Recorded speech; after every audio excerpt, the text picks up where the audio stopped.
بنا لیتا ہے۔ علماء نے کتابوں میں لکھا ہے ایمان سیکھنے کے 4 ذرائع ہیں دنیا میں۔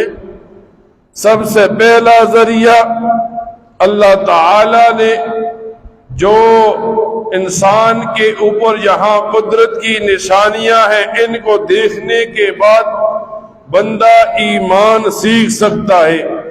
قرآن کریم کو کھولیں، اللہ تعالیٰ قرآن کریم میں کبھی ارشاد فرماتے ہیں علم ترى، کبھی اللہ تعالیٰ ارشاد فرماتے ہیں انظروا، کبھی اللہ تعالیٰ فرماتے ہیں فانظروا، یعنی تم دیکھو، تم سوچو بچار کرو۔ یہاں دنیا کے اندر انسان کا جسم بھی قدرت کی نشانی ہے، اور انسان کے جسم میں ہر ایک نشان بنا دیا جو دوسرے عضو کے مخالف بنا دیا۔ یوں کہ آدمی ہاتھ سے پکڑ سکتا ہے، پاؤں سے پکڑ نہیں سکتا۔ آدمی پاؤں سے چل سکتا ہے، ہاتھ سے چل نہیں سکتا۔ آدمی آنکھ سے دیکھ سکتا ہے، کان سے دیکھ نہیں سکتا۔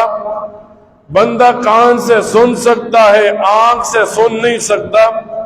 یہ قدرت کی نشانیاں ہیں کہ ایک 5-6 جسم فٹ کا جسم ہے، اور اس میں ہزاروں نشانیاں لگا دیں کہ اسے پیدا کرنے والی کوئی ذات ہے جسے رب کہتے ہیں، اور وہ رب اکیلا ہے۔ جب بندہ اپنے جسم میں سوچو بچار کرتا ہے تو اس کو اپنے جسم کی سوچو بچار بھی اللہ کی توحید کی طرف دعوت دیتا ہے۔ فرمایا دوسرا ایمان سے